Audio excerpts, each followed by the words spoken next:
Hello guys, कैसे हैं आप लोग। तो चलिए शुरू करते हैं 18 अक्टूबर का करंट अफेयर्स। तो first news is Roger Binny elected as 36th BCCI president. तो जो बीसीसीआई है, इसे board of control for cricket in India के नाम से भी जाना जाता है। तो बीसीसीआई के नए प्रेसिडेंट बने रोजर बिन्नी। रोजर बिन्नी जो है, ये 1983 की जो वर्ल्ड कप विनिंग टीम थे उसके भी मेंबर रहे थे, और ये प्रेजेंट में कर्नाटका स्टेट क्रिकेट एसोसिएशन के प्रेसिडेंट भी हैं। और अभी जो चुनाव हुए बीसीसीआई के, उसमें सेक्रेटरी जो हैं बीसीसीआई के, वो जय शाही रहेंगे, उनका सेकंड टर्म होगा। तो बीसीसीआई, जिसका फुल फॉर्म होता है board of control for cricket in India, ये फाउंडेड हुआ था 1928 में, और इसका हेडक्वार्टर है मुंबई में। नेक्स्ट न्यूज़ इज़ आर के सिंह। तो जो यूनियन पावर मिनिस्टर हैं आर के सिंह, उन्होंने इनोग्रेट किया है 5th assembly of international solar alliance. तो इंटरनेशनल सोलर अलायंस की 5th असेंबली जो है वो न्यू दिल्ली में हो रही है, और उसे इनोग्रेट किया हमारे पावर मिनिस्टर आर के सिंह ने। तो इंटरनेशनल सोलर अलायंस जो है, इसका फॉर्मेशन हुआ था 30 नवंबर 2015 में। हमारे देश के जो प्राइम मिनिस्टर थे नरेंद्र मोदी, जब वो नए नए प्राइम मिनिस्टर बने थे, तो 2015 में जब वो पेरिस में गए थे, जो यूनाइटेड नेशन की क्लाइमेट कन्वेंशन फ्रेमवर्क जो होता है उसकी जो कॉन्फ्रेंस थी, वहाँ पे उन्होंने इसे फॉर्म करने का सजेशन दिया था, and it was accepted by United nation. तो आईएसए इंटरनेशनल सोलर अलायंस एक ऐसा पहला इंटरनेशनल ऑर्गेनाइजेशन है जिसका जो हेडक्वार्टर है वो हमारी कंट्री इंडिया में है, और आईएसए का हेडक्वार्टर है गुरुग्राम में, और इसके जो डायरेक्टर जनरल है प्रेजेंट में, उनका नाम है Ajay Mathur. Next news is India lifted 415 million out of poverty in 15 years. तो यूनाइटेड नेशन की एक रिपोर्ट आई है, उसमें ये बताया गया है कि पिछले 15 सालों में हमारी कंट्री में 415 मिलियन लोग जो है गरीबी से बाहर आए हैं। और ये जो इंडेक्स आया है, इसका नाम है multi dimensional poverty index, MPI, ठीक है। और इसे रिलीज़ किया है jointly UNDP, United Nations Development Programme, and Oxford University. तो ऑक्सफोर्ड यूनिवर्सिटी और यूएनडीपी ने मिलकर इस इंडेक्स को लॉन्च किया है। इंडेक्स में ये भी बोला गया है कि इतने लोगों के 15 साल में बाहर आने के बाद भी अभी भी हमारी कंट्री जो है इंडिया, यहाँ पर सबसे ज़्यादा गरीब पुअर लोग जो है वो पाए जाते हैं, और प्रेजेंटली उनकी जो एक गिनती है वो 228.9 मिलियन के आसपास है। तो United Nations Development Programme UNDP ये फॉर्म्ड हुआ था 22 नवंबर 1965 को। इसका हेडक्वार्टर है न्यूयॉर्क सिटी में, और इसके हेड का नाम है Achim Steiner. Next news is Sri Lankan author, Sri Lanka के ऑथर हैं शेहान करुणातिलका। तो श्रीलंका के एक ऑथर है शेहान करुणातिलका, उनको 2022 का बुकर प्राइज मिला है। और ये जो उन्हें प्राइज मिला है, ये उनके सेकंड नोवेल जिसका नाम है the 7 moons of Maali Almeida. तो the 7 moons of Maali Almeida, ये उनका सेकंड नोवेल है, उसके लिए उन्हें 2022 का बुकर प्राइज दिया है। तो जो बुकर प्राइज है, ये लिटरेचर की फील्ड में काफ़ी एक प्रेस्टिजियस प्राइज माना जाता है। और जो शेहान करुणातिलका है, ये सेकंड श्रीलंकन बने हैं माइकल ओंडाजे के बाद जिन्हें यह अवार्ड मिला है। तो मेनली जो बुकर प्राइज़ होता है, ये इंग्लिश लैंग्वेज में जो नॉवेल्स लिखे जाते हैं और जो यूके में और वहाँ पर पब्लिश होते हैं इंग्लिश लैंग्वेज में, उनमें से ये नॉवेल जो है उन्हें सिलेक्ट किया जाता है इस प्राइज़ के लिए। तो एक बार फिर से 2022 का बुकर प्राइज़ जो है वो श्रीलंकन ऑथर शेहान करुणातिलका को दिया गया है। जिस बुक के लिए दिया गया है उसका नाम है the 7 moons of Maali Almeida. World trauma day, world trauma day हर साल 17 अक्टूबर को मनाया जाता है। ट्रॉमा का मीनिंग होता है any injury cause to the body. तो यूजुअली जो ट्रॉमा डे है, ये अवेयरनेस के लिए कि किस प्रकार हर साल एक्सीडेंट्स में कई लोगों को इंजरीज होती है जो काफ़ी फेटल होती है, जो कि उनकी जान तक चली जाती है। तो उसके प्रति लोगों के अंदर अवेयरनेस लाने के लिए कि किस तरह लोग अपने आप को प्रोटेक्ट करें, वर्ल्ड ट्रॉमा डे हर साल 17 अक्टूबर को मनाया जाता है, और पहली बार ये 2011 में न्यू दिल्ली में मनाया गया। नेक्स्ट न्यूज़ इज कैश ई, एक ऑनलाइन पेमेंट प्लेटफॉर्म है कैश ई, उसने पार्टनरशिप की है IRCTC के साथ। तो एक नया वो स्कीम लॉन्च की है, उसका नाम है ट्रेवल नाउ पे लेटर। तो ये जो ट्रेवल ऐप है IRCTC का, IRCTC रेल कनेक्ट, उसके ऊपर कैश ई ने ये स्कीम लॉन्च की है। इसमें कोई भी व्यक्ति जो है वो अपनी जो बुकिंग है टिकट की वो कर सकता है, एंड देन वो अमाउंट को EMI में बाद में पे कर सकता है, ठीक है।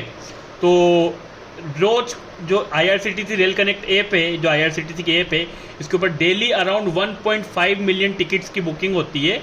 तो उसमें लोगों को फ़ायदा देने के लिए, ताकि वो टिकट बुक कर सके और बाद में EMI में वो पैसा पे कर सके, कैश ही करके जो कंपनी है उन्होंने IRCTC के साथ पार्टनरशिप की है और स्कीम को नाम दिया है ट्रेवल नाउ पे लेटर। IRCTC जो इंडियन रेलवेज के एम्बिट में आती है, मिनिस्ट्री ऑफ इंडियन रेलवेज के, इसका फुल फॉर्म होता है Indian railways catering and tourism corporation. ये फाउंड हुआ था 1999 में। इसका हेडक्वार्टर है न्यू दिल्ली में और इसके जो MD एंड चेयरमैन है उनका नाम है Rajni Haseja. Next news is Jyoti Yarraji. तो एक इंडियन एथलीट है ज्योति यराजी, उन्होंने नेशनल रिकॉर्ड तोड़ा है 100 मीटर हर्डल्स का। ठीक है, तो बेंगलोर में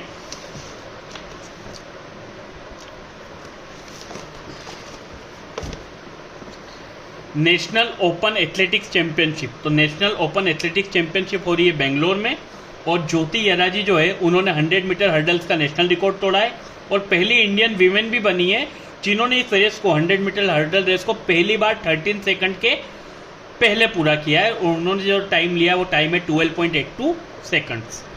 next news is justice DY Chandrachud. Justice DY Chandrachud हमारी कंट्री के अगले चीफ जस्टिस ऑफ इंडिया होंगे, तो 50 चीफ जस्टिस ऑफ इंडिया होंगे और अभी जो 49 चीफ जस्टिस ऑफ इंडिया है उनका नाम है UU Lalit, Uday Umesh Lalit.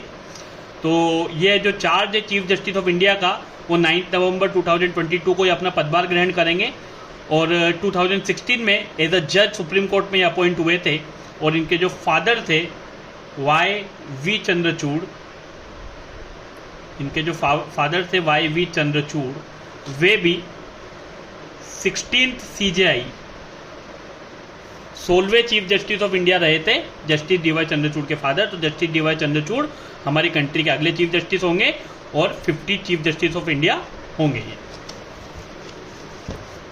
Next, Ulf Kristersson. Ulf Kristersson Sweden के नए प्राइम मिनिस्टर बने। स्वीडन की कैपिटल है स्टॉकहोम और यहाँ की करेंसी है क्रोना। तो Ulf Kristersson elected as Sweden's new prime minister. Next news is NATO begins annual nuclear exercise in north western Europe. NATO ने अपनी जो एनुअल न्यूक्लियर एक्सरसाइज है वो नॉर्थ वेस्टर्न यूरोप में शुरू कर दी है। इसे जो नाम दिया गया है वो नाम है स्टेडफास्ट नून। इस न्यूक्लियर एक्सरसाइज को नाम दिया गया है स्टेडफास्ट नून। टोटल नेटो में 30 मेंबर्स है। आउट ऑफ 30 14 मेंबर्स इस एक्सरसाइज में पार्टिसिपेट कर रहे हैं और ये होस्ट की जा रही है बेल्जियम के द्वारा। तो नेटो, जिसका फुल फॉर्म है नॉर्थ एटलांटिक ट्रीटी ऑर्गेनाइजेशन, ये फाउंड हुआ था 4 अप्रैल 1949 को। इसका हेडक्वार्टर है ब्रुसेल्स में और इसके सेक्रेटरी जनरल का नाम है Jens Stoltenberg. Next news is Dilip Mahalanobis, जो पायनियर बोले जाते हैं ओरल डिहाइड्रेशन थेरेपी के, उनकी डेथ हो गई है। तो दिलीप महालनबिस जो है, मेनली इनका जो एक बहुत बड़ा योगदान था वो था डेवलपमेंट ऑफ ORS, जिसे हम ओरल डिहाइड्रेशन सॉल्यूशन भी बोलते हैं। तो it is use to prevent and treat dehydration. तो आज भी डिहाइड्रेशन के लिए यूज़ किया जाता है ORS। तो दिलीप महालनबिस जो हैं, इन्हें ORS के डेवलपमेंट का पूरा श्रेय जाता है। इन्होंने पहली बार जो इसका यूज़ था वो 1971 में जो बांग्लादेश लिबरेशन वॉर हुआ था, तो उसमें जो भी वहाँ पे बांग्लादेश में जो भी सोल्जर्स वगैरह को ट्रीट करने में उन्होंने इसका उपयोग किया था। बट कहीं ना कहीं ये एक बहुत बड़ी बात भी है कि इन्हें हमारे देश के किसी भी पद्म अवार्ड से नवाजा नहीं गया, जिस व्यक्ति ने एक इतनी बड़ी खोज की थी जिससे कई लोगों की जान बची। और आज भी ORS की बदौलत कई बच्चे, कई ऐसे छोटे छोटे जो इन्फेंट होते हैं वो डिहाइड्रेशन की स्थिति में जाने से बचते हैं। ORS पीने की वजह से उनकी जान बच जाती है, but still he was not awarded with any Padma award through out his life. तो दिलीप महालनबिस की डेथ हो चुकी है and he was known for the development of ORS। तो यूनाइटेड नेशन के जो सेक्रेटरी जनरल है एंटोनियो गुटेरेस, वो इंडिया को विजिट करने वाले हैं 18 से 20 अक्टूबर तक, और वो इंडिया की जो पहली सोलर पावर्ड विलेज है जो कि गुजरात की मोढेरा है, वहाँ भी जाएंगे। Next news is Bandhan bank appoint Saurav Ganguly as its brand ambassador. तो सौरव गांगुली को बंधन बैंक ने अपना ब्रांड एम्बेसडर बनाया है। बंधन बैंक फाउंड हुआ था 2015 में। इसका हेडक्वार्टर है कोलकाता में और इसके फाउंडर एंड CEO का नाम है चंद्रशेखर घोष तो बंधन बैंक के नए ब्रांड एम्बेसडर होंगे सौरव गांगुली।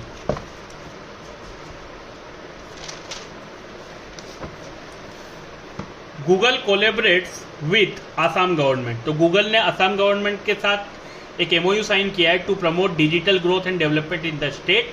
तो स्टेट में डिजिटल ग्रोथ और डेवलपमेंट को बढ़ावा देने के लिए गूगल ने एमओयू साइन किया असम गवर्नमेंट के साथ। असम की कैपिटल है दिसपुर। वहाँ के जो सीएम है उनका नाम है हिमंता बिश्वा शर्मा और गवर्नर का नाम है Jagdish Mukhi. And the last news for today is Hyderabad-based CCMB becomes part of world's largest genomic study। तो एक वर्ल्ड की सबसे बड़ी जेनोमिक स्टडी होने वाली है कि हाउ ह्यूमन ग्रोथ। इस चीज़ के ऊपर स्टडी करने के लिए एक बहुत बड़ा ग्रुप बना है, मतलब वहाँ पे रिसर्च का, और उसमें हैदराबाद बेस्ड एक इंस्टीट्यूट जो है CCMB, जिसे centre for cellular and molecular biology के नाम से भी जाना जाता है, उसे भी उसका पार्ट बनाया गया है। तो टोटल ये जो स्टडी है 54 लाख इंडिविजुअल्स के ऊपर की जाएगी एंड देन इसकी जो रिपोर्ट है, जो रिसर्च है, वो सबमिट की जाएगी। तो ये एक बहुत बड़ा बात है कि हैदराबाद बेस्ड इस इंस्टीट्यूट को भी उसमें शामिल किया गया है। तो this is all about the current affairs of today. Thank you so much. Channel को लाइक कीजिए, शेयर कीजिए, सब्सक्राइब कीजिए, पढ़ते रहिए।